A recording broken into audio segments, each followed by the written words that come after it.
31st night కి farm house book చేసుకుని friends తో ఎంజాయ్ చేయాలనుకుంటున్నారా? అయితే వెంటనే డోసే యాప్ ని డౌన్లోడ్ చేసుకుని బుక్ చేసుకోండి. హాయ్ హలో నమస్తే, welcome back to Suman TV. Present మనతో పాటు ఉన్నారు chairman of national security studies UGC centre for human security studies founder and executive director Kanneganti Ramesh Babu గారు. నమస్తే సార్. నమస్తే నవీన గారు. సార్, రీసెంట్ గా ఇప్పుడు F1 వీసా గురించి మనం గతంలో వీడియోలు మాట్లాడుకున్నాం చాలా వరకు. ఏంటంటే F1 వీసా పైన ఎవరైతే స్టూడెంట్స్ వస్తున్నారో చదువుకోవాలి, వెళ్ళిపోవాలి, ఇక్కడ సెటిల్ అవ్వాలనే ఆలోచన ఇంకా పెట్టుకోవద్దని చెప్పేసి ట్రంప్ చెప్పడం జరిగింది. ఆ మేరకు కూడా చాలా మంది ఆగిపోయారు కూడా. ఇప్పుడు మళ్ళీ కొత్తగా ఏంటంటే F1 వీసా మీద వచ్చిన వాళ్ళు చదువుకోవచ్చు, ఇక్కడ ఉండొచ్చు, వెళ్ళిపోవాల్సిన అవసరం లేదంటున్నాడు ట్రంప్. దీని వెనకాల ఏమైనా సీక్రెట్ దాగు అనుకోవచ్చు అంటారా? అసలు ఎందుకు మళ్ళీ కొత్త డెసిషన్ అంటారు? డొనాల్డ్ ట్రంప్ తీసుకున్న నిర్ణయాలు తాత్కాలికమే, టీ కప్లో తుఫానే. ఎందుకంటే ఇండియన్ స్టూడెంట్స్ కదా అమెరికా వెళ్ళి చదువుకోకపోతే ఇండియన్ స్టూడెంట్స్కి నష్టం కాదు, అమెరికా ఎకానమీకి నష్టం అని నేను చెప్పాను. నేను ఎందుకో తెలుసా, వేల కోట్ల రూపాయలు భారతీయ విద్యార్థులు అమెరికాకి ఫీజుల రూపంలో చెల్లిస్తున్నారు. ఇప్పుడు ట్రంప్ గారు అర్థమైంది. ట్రంప్కి అర్థం కాకపోవటం ఏమి లేదు, ఆయన బిజినెస్ మ్యాన్, ఆయన తెలుసు. ఆ మాట అట్లా అప్పుడు ఎందుకు వాడాడంటే, అతను ఎంతవరకు తగ్గించగలిగితే అంతవరకు తగ్గించుకోగలుగుతాం, అంటే తప్పుడు చేస్తూ మోసాలు చేసి లోపలికి వచ్చేవాళ్ళని కొద్దిగా స్ట్రిక్ట్గా మాట్లాడదామని చెప్పి అట్లా మాట్లాడారు. సో ఇప్పుడు టోన్ డౌన్ తక్కువయ్యి పర్లేదు రండి అని మళ్ళీ ఎందుకు అంటున్నారు అని మీరు అడిగారు. ఎందుకంటే నిజము, వాస్తవము బయటకి ఏంటంటే money is the name of the game, money is honey. So ఏ డాలర్లు తగ్గిపోయినా అమెరికన్ ఎడ్యుకేషన్ ఫెడరేషన్, అక్కడ American universities federation, Ivy League universities అంటారు అమెరికాలో, అంటే top universities in the United States of America, అంటే university of California, Berkeley, Stanford, Harvard, MIT, Boston, and then Columbia or Emory university, Carnegie Mellon university, CMU, they're all in the top league. A top league universities plus other universities in the United States of America, they have formed a coalition అంటే అందరూ ఒక చోటకు వచ్చి president Trump మీద lobby ద్వారా, అమెరికాలో ఒక గొప్ప సిస్టమ్ ఉంది. I have done my doctorate in American studies, చెప్పాను మీకు. ఏంటంటే lobbying in the US foreign policy, lobbying in the US domestic politics, అంటే ఒక పాలసీ కోసం లాబీ చేయటం అనేది, పోరాడటం అనేది వాళ్ళకి రాజ్యాంగం ఇచ్చిన హక్కు. అక్కడ లాబీ గ్రూప్స్ ఏర్పడవచ్చు. నేషనల్ రైఫిల్స్ అసోసియేషన్ అని ఒక లాబీ గ్రూప్ ఉంది. AIPAC అంటే America Israel public affairs committee అని ప్రో ఇజ్రాయలీ పాలసీస్ కోసం ఏర్పడిన లాబీ గ్రూప్.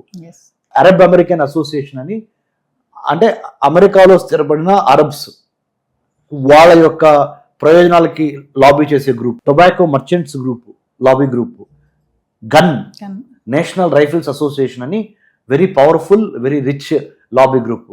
అంటే ఏం చెప్పదలుచుకున్నారంటే మీకు ఈ వీడియో ద్వారా మన తెలుగు ప్రేక్షకులకి, అమెరికాలో ఉన్న విద్యా సంస్థలు లాబీ చేసి ప్రెసిడెంట్ ట్రంప్కి చెప్పింది ఏంటంటే, మీరు దయచేసి మీ ఇష్టం వచ్చినట్టు మాట్లాడి మా పొట్టగొట్టద్దు, ఎన్నో కోట్ల రూపాయలు ఖర్చులు పెట్టి మేము ఇన్ఫ్రాస్ట్రక్చర్ డెవలప్ చేసి ఇక్కడ యూనివర్సిటీ సిస్టమ్స్ ఏర్పాటు చేశాము. ఆ యూనివర్సిటీ సిస్టమ్స్లో ఇండియన్ స్టూడెంట్స్ మేజర్ చంకు, చైనాను కూడా అధిగమించి ఇప్పుడు India number 1. Non resident Indians, అంటే ఇండియాలో పుట్టి అమెరికాలో చదువుతున్న భారతీయ విద్యార్థులు చాలా పెద్ద సంఖ్యలో ఉన్నారు. కొన్ని వేల కోట్ల రూపాయలు పర్ యానం, అంటే ఒక సంవత్సర ఆదాయం అమెరికన్ యూనివర్సిటీస్కి వస్తుంది. సో ఈ యూనివర్సిటీస్ అసోసియేషన్స్ అన్నీ వెళ్ళి అమెరికన్ ప్రెసిడెంట్ మీద, యుఎస్ గవర్నమెంట్లో యుఎస్లో 2 రకాల సభలు ఉంటాయి. ఎగువ సభ ఏమో సెనెట్, దిగువ సభ ఏమో హౌస్ ఆఫ్ రిప్రజెంటేటివ్స్, అంటే మనకి రాజ్యసభ, లోక్సభ లాగా. వాళ్ళ లా మేకర్స్ని కూడా వీళ్ళు వెళ్ళి యూనివర్సిటీ సిస్టమ్స్లో ఉన్న అన్ని అసోసియేషన్స్ వెళ్ళి అమెరికాలోవి మొరబెట్టుకున్నాయి, ఈ ప్రెసిడెంట్ ట్రంప్ గారిని కొద్దిగా కూల్ అవ్వమనండి, లేకపోతే మాకు ఇక్కడ రావట్లేదు. ఎందుకంటే అమెరికాలోకి వచ్చి విద్యాభ్యాసం చేసే స్టూడెంట్స్లో అతి ముఖ్యమైన వాళ్ళు ఇండియా వాళ్ళు. So these are the reasons అండి. అందుకని డొనాల్డ్ ట్రంప్కి అర్థమైంది. అందుకని టోన్ డౌన్ చేసి స్లోగా ఇప్పుడు పర్లేదు, F1 మీద కూడా ఇవ్వండి వీసాలు, కాకపోతే మీరు మంచి ట్రాక్ రికార్డ్తో రావాలి, దొంగ ఆదాయ మార్గాలు చూపించి రావద్దు, ఈ క్వాక్స్ నమ్మొద్దు, అంటే మధ్యవర్తులు నమ్మొద్దు, ఇలాంటివన్నీ డొనాల్డ్ ట్రంప్ గారు వాటి మీద చెప్తున్నారు. సో అందుట్లో తప్పేం లేదు, అలా చెప్పడంలో తప్పేం లేదు. తప్పేడలో ఎక్కడ వస్తుందంటే జాతి వివక్షత కానీ లేదా ప్రాంత వివక్షత కానీ, అంటే territorial discrimination based on territory or country, discrimination based on color, మన స్కిన్ కలర్ని బట్టి, డిస్క్రిమినేషన్ బేస్డ్ ఆన్ రిలీజియన్, ఇవి లేకుండా ఓన్లీ మెరిట్ ప్రకారం మీరు వచ్చి చదువుకుంటానంటే మాకేం ప్రాబ్లం లేదు అనే విధంగా అతను మాట్లాడుతున్నాడు ఇప్పుడు. Yes. So I think Donald Trump గారికి అర్థమైంది ఏంటంటే let's make America great again అనే నినాదం కదా. మరి అమెరికాని గ్రేట్ చేయాలంటే అర్థం ఏంటి? అమెరికాకి డబ్బులు రావాలి. అమెరికాకి డబ్బులు రావాలంటే విద్యా వ్యవస్థ ద్వారా డబ్బులు రావాలి.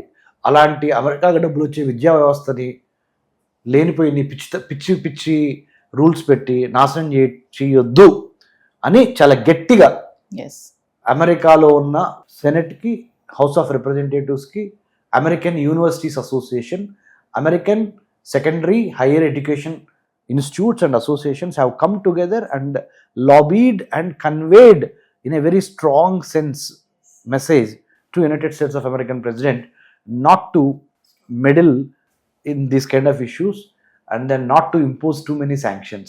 సో అంటే ఇప్పుడు క్లారిటీ వచ్చేసినట్టే కదా సార్, F1 వీసా మీద వచ్చిన వాళ్ళు చదువుకోవచ్చు, చక్కగా సెటిల్ అవ్వచ్చు, అంటే మీరు అన్నట్టుగా స్కిల్ అండ్ టాలెంట్తో ఉన్న వాళ్ళు. ఇంకోటి ఏంటంటే ఓవర్ వర్క్ చేసి జాబ్లో ఉంటా, లేకపోతే ఓవర్ టైం చేసి, లేకపోతే ఇంటర్న్షిప్స్ చేయకుండా, లేదా క్యాంపస్లో పార్ట్ టైం జాబ్స్ని లెక్కకు మించి చేస్తే ఇప్పటికీ US homeland security, department of immigration వీళ్ళందరూ ఒక కన్నే సెట్ పెట్టారు. సో నా అప్పీల్, మనము వేరే వాళ్ళ ఇంట్లో ఉన్నప్పుడు ఆ ఇంట్లో వాళ్ళ యొక్క మర్యాదలు ఏవైతే ఉన్నాయో వాటిని పాటించడం, ఆ సాంప్రదాయాన్ని పాటించడం చాలా అవసరం. లేకపోతే ఆ ఇంటికి మనము అగౌరవపరిచినట్లు అవుద్ది, వాళ్ళు కూడా మనల్ని బయటికి పంపించేస్తారు.